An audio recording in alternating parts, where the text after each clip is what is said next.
Is there a profit incentive for law enforcement to do this? Yes, I believe there is. I mean, yes, some of that money we can definitely use to go back after them, yes. Even if nobody gets convicted of a crime? I believe so, yes, sir.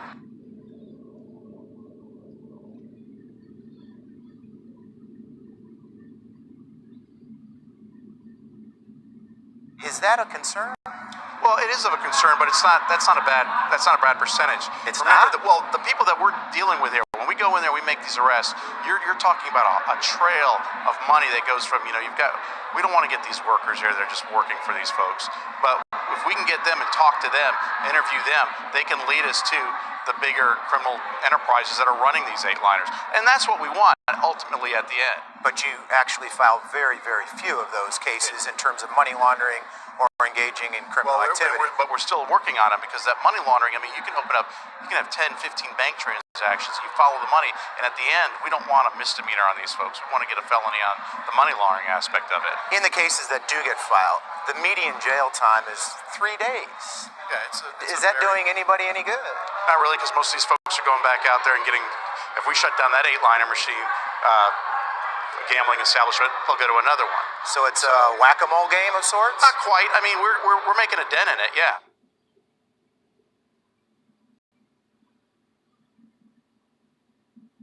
Are you leaving behind the tools of the crime?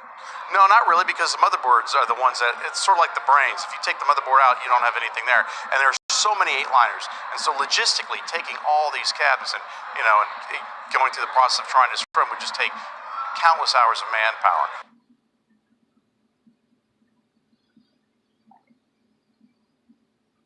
Why is that important? Well, the motherboards and the gambling equipment, we don't want them to get back out there and be reused. So the motherboards are sort of the brains of the unit. We're looking at these eight-lining machines. So we get rid of those, smash those, then really what you have is just a cabinet. But it's just very important. We don't want to get those things back out there. We know that there's cases where they have gone, where they've reused motherboards, reprogrammed them, but we're doing our best to stop the eight-lining machines, period.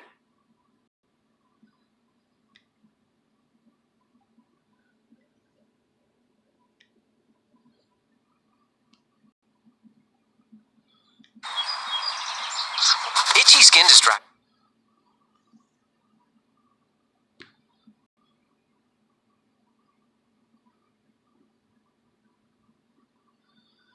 We get a lot of complaints from everyday citizens that complain about these game rooms. There's also been murders outside of these game rooms. There's been aggravated robberies. My feeling on it is it's basically stealing from people on fixed incomes. These machines are completely rigged against the players. Although people knowingly go into them and play, it's thievery, if you ask me.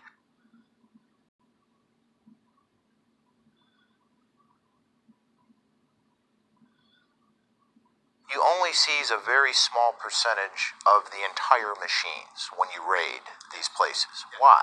Well, we seize the ones that we make cases on, and in order to hold all these, I did try that for a while. I used to take as many machines as we possibly could, but then it became a storage problem on where to store evidence. While I would like to seize every one of them, the machines, it's a space. It becomes a space problem. By leaving the majority of machines behind, are you just paving the way for them to pop back open? We take all the motherboards out of the machines, which is the operating brains of each one of the machines. So we do basically affect their operation in order to operate their business.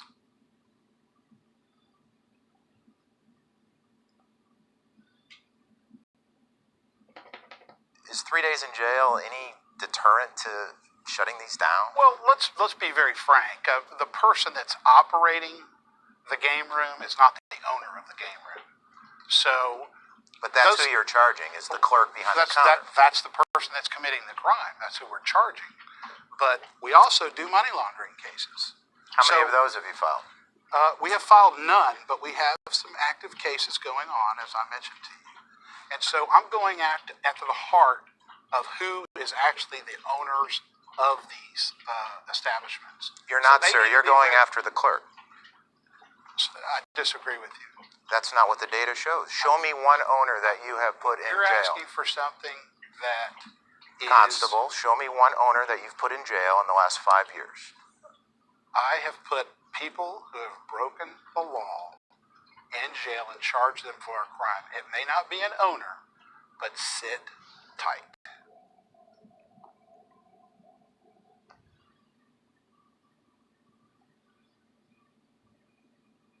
Critics call this policing for profit. Is this policing for profit, Constable? Absolutely not. And every one of those people, every single one of them, conviction or no conviction, had the right to go back to that court and ask that court for that money back. So the case may have gotten resolved through a non-conviction through many ways, but they always have the right to go back to the court and petition the court for their money back or their items back.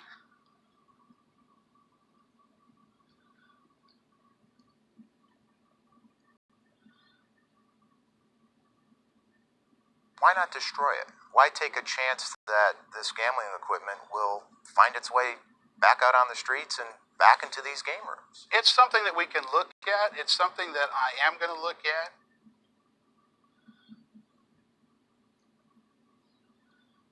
This man who was charged with a gambling crime is now buying equipment that you offered up at auction.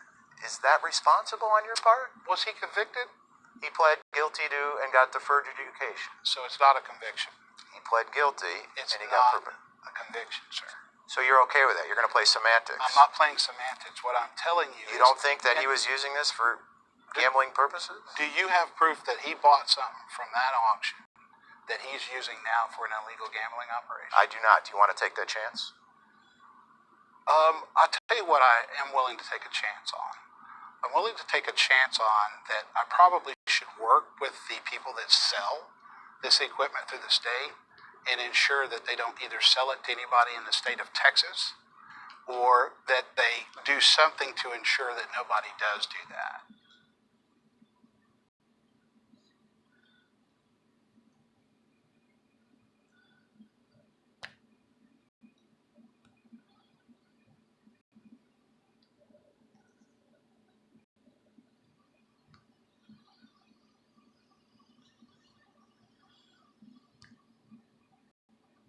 We'll continue to come after them and do what we've been doing and try to shut them down. That's the whole goal and the whole purpose of this is to protect the citizens of Harris County.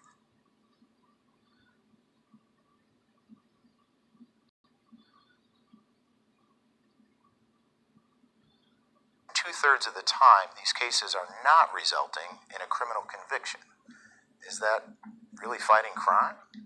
It is fighting crime. What we're doing there is we're going in and taking care of the law enforcement aspect of it, right?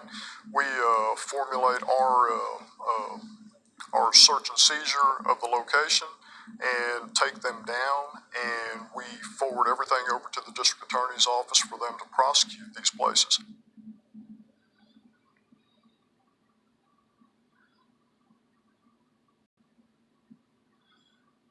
If they only get 3 days, they get 3 days. We will continue to do the law enforcement aspect of this and try to hit these places where it hurts them. And that's to seize their assets and the cash that they've obtained illegally through the operation.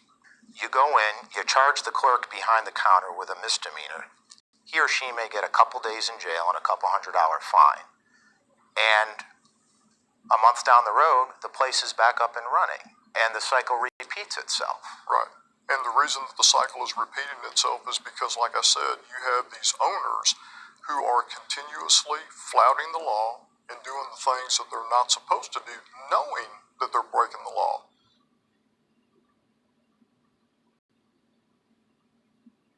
Is there a profit incentive to continue to go into these places, but only charge the low-level crimes because they're going to be back up and running and you're going to get their cash the next time down the road? We'll charge whatever crimes that we can find in there, but there's no incentive based on the cash. The money, I can tell you, doesn't factor into anything that I do, anything that my people do in the Special Investigations Division. Those are some hard-working individuals that target these businesses because they are illegal.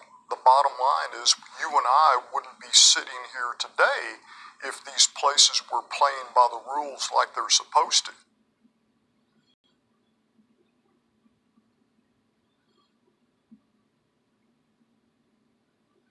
Why leave behind the tools of the crime?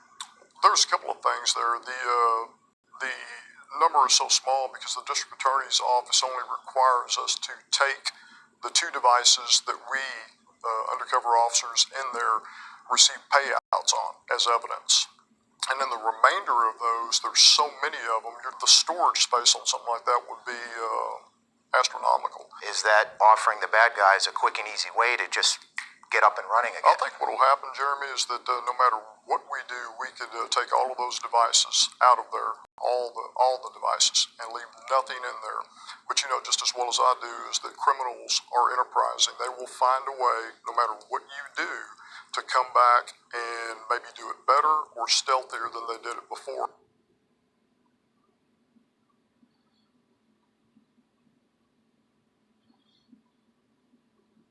There's no telling where this stuff goes once it's sold at auction, is there?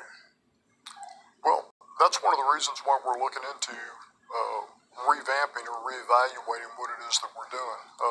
You know, you bring some valid points up, and we definitely are going to look into it because we understand that HPD destroys theirs and that there's some other agencies that may be doing that also. The sheriff has given us the mandate to look into it, and we will do a research on it and find out if it's feasible and most specifically if it is financially responsible of us to do that.